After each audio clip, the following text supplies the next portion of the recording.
Range officer صاحب کا خیال یہی تھا کہ بیل گاڑی کو کھڈ میں گرانے کی حرکت کسی شیر یا چیتے کی نہیں لگتی، ضرور یہ کسی مست ہاتھی کا کارنامہ ہے۔ مست ہاتھی ہی ایسی شرارتیں کیا کرتے۔ جنگلی قلعے سے آئیور گاؤں کی طرف بیل گاڑی کے راستے پر سارا راز کھل گیا۔ خشک پتھریلی گھاس پر دور تک خون جمع ہوا تھا۔ گوراپا کے کپڑے جو آدم خور نے تار تار کر دیے تھے جا بجا جھاڑیوں میں الجھے ہوئے دکھائی دیے۔ گھاس، مٹی اور پتھروں پر گوراپا کی تمام کہانی شروع سے آخر تک لکھی ہوئی تھی۔ خون کے بڑے بڑے جمے ہوئے دھبوں کے عین اوپر شیر کے پنجوں کے نشانات یوں نمایاں تھے جیسے سیاہی مائل سرخ کاغذ پر چھپے ہوئے ہوں۔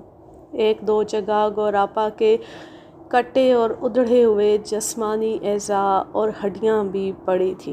اس کے بعد ان لوگوں نے آگے جانے کی جرأت ہی نہ کی اور سر پر پاؤں رکھ کر گاؤں کی طرف بھاگ کھڑے ہوئے۔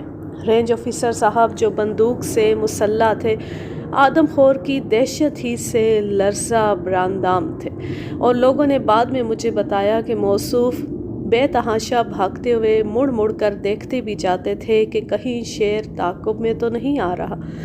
یہ خوف اتنا بے جا بھی نہ تھا۔ آدم خور بلا شبہ کسی بھی لمحے اچانک نمودار ہو کر ان میں سے کسی پر حملہ آور ہو سکتا تھا۔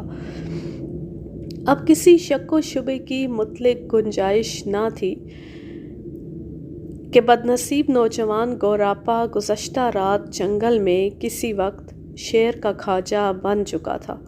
اتفاق دیکھیے کہ عین اسی روز میں نے سوانا پلی کے مقام پر اپنا کیمپ لگایا تھا۔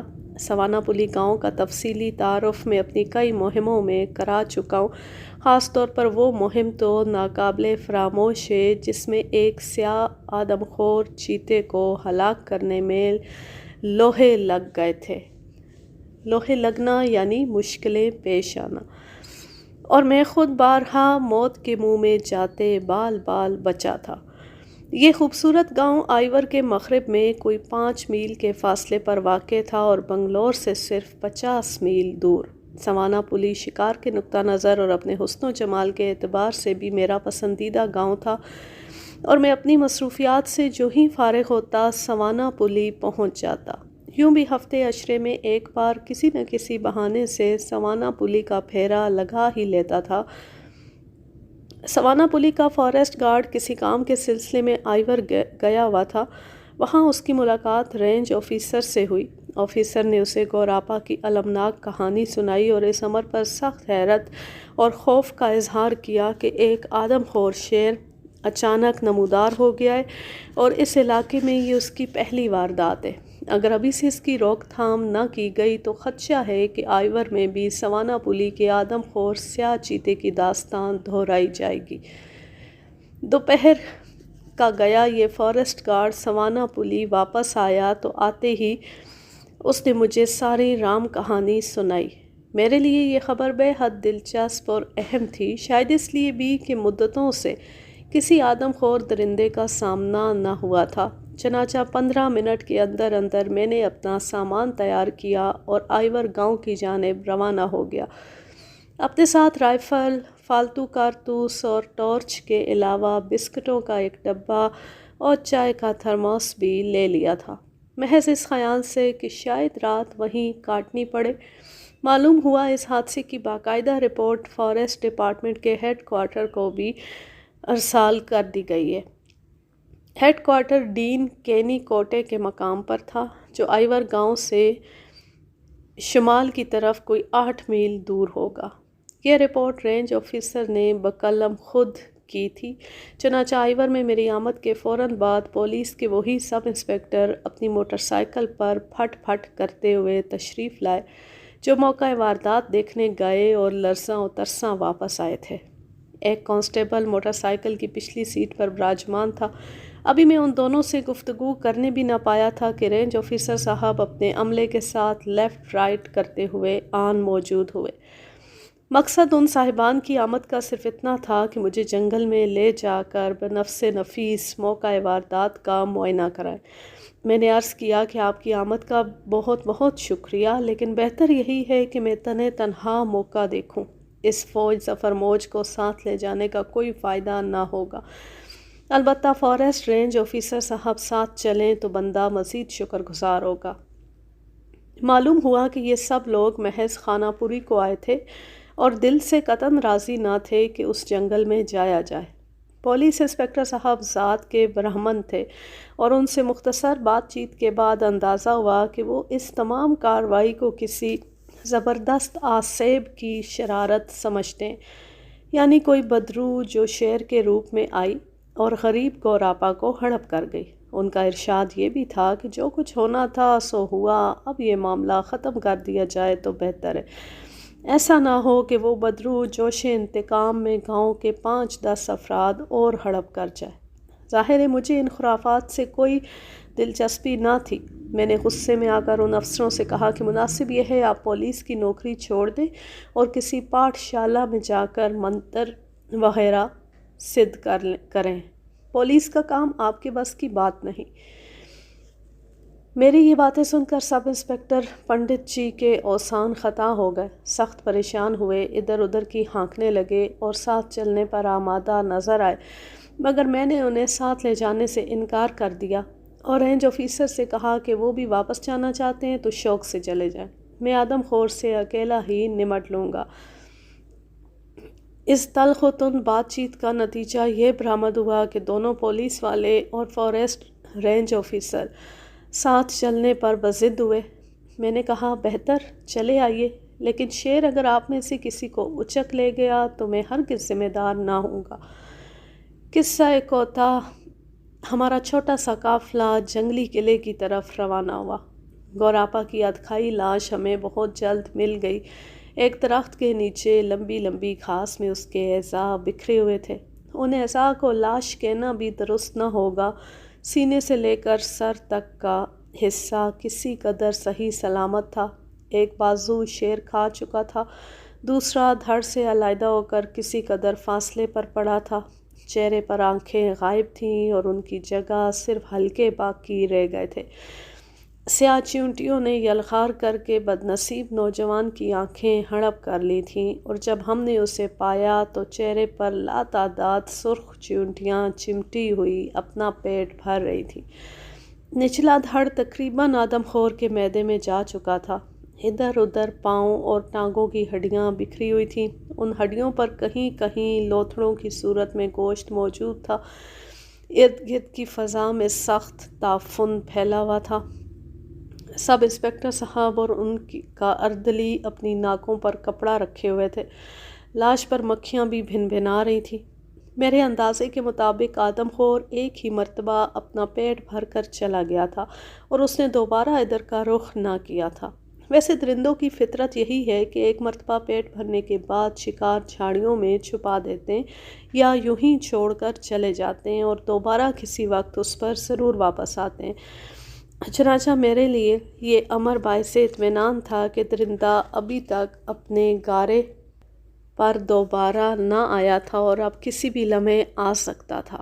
سب انسپکٹر نے مجھ سے کہا کہ ان بچے کھچے اعضاء کے بارے میں اب کیا کیا جائے۔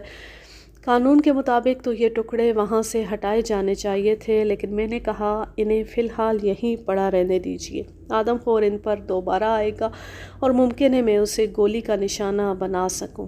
فارسٹ رینج آفیسر نے بھی میری تائید کی۔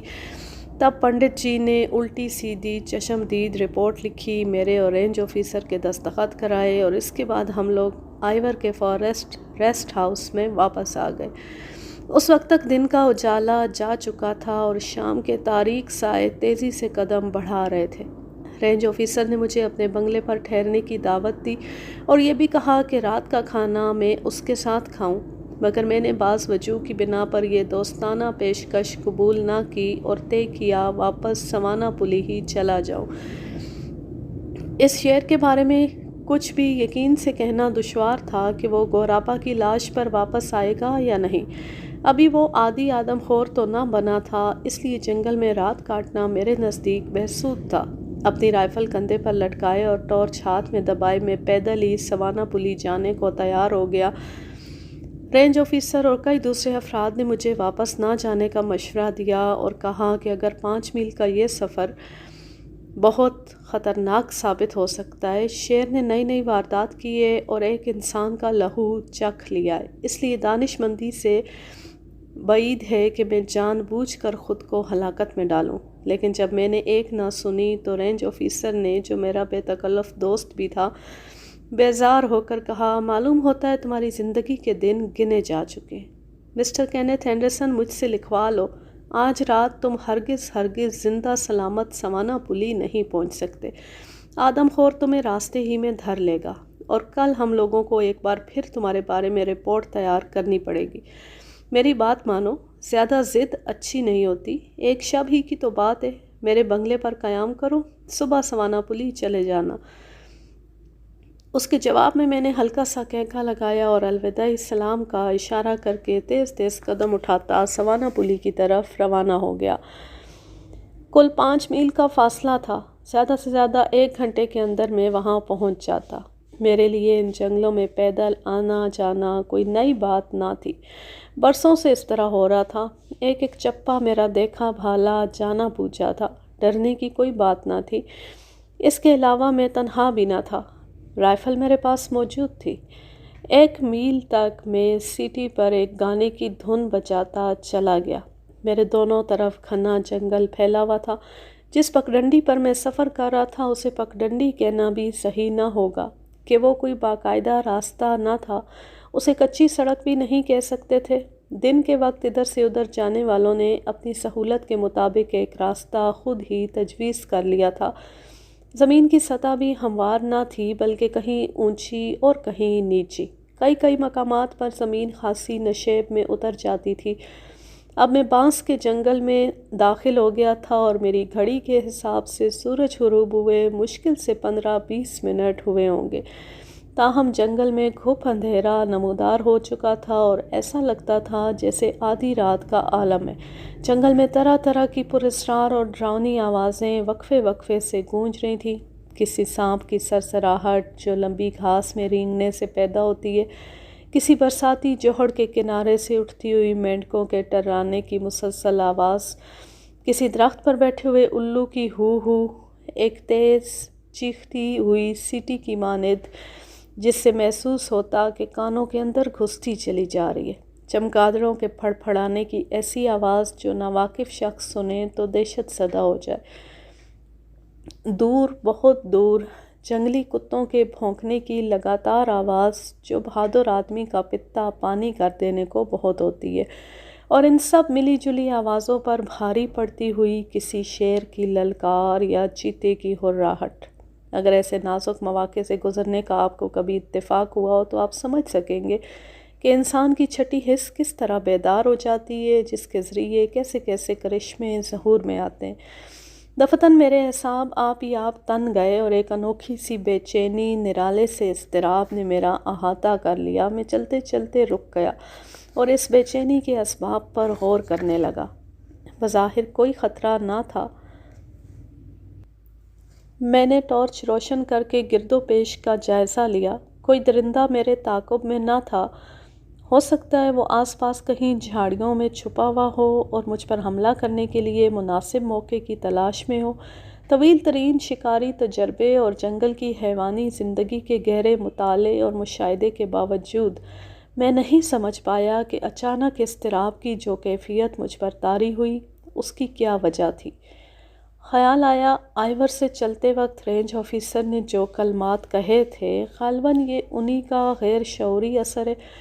بہرحال چند منٹ دم لینے کے بعد میں نے تمام وسوسے ذہن سے جھٹک دیے اور زیادہ تیز رفتاری سے اپنا سفر طے کرنے لگا۔ ابتدا میں تو کچھ دیر خیریت رہی، اعصاب پر سے وہ نامعلوم پراسرار سا بوجھ ہٹ گیا تھا، لیکن 15-20 منٹ بعد میری چھٹی حس نے خطرے کی گھنٹی بجانا شروع کر دی، اور اس مرتبہ خطرے کی یہ علامت پہلے سے بھی زیادہ قوی تھی۔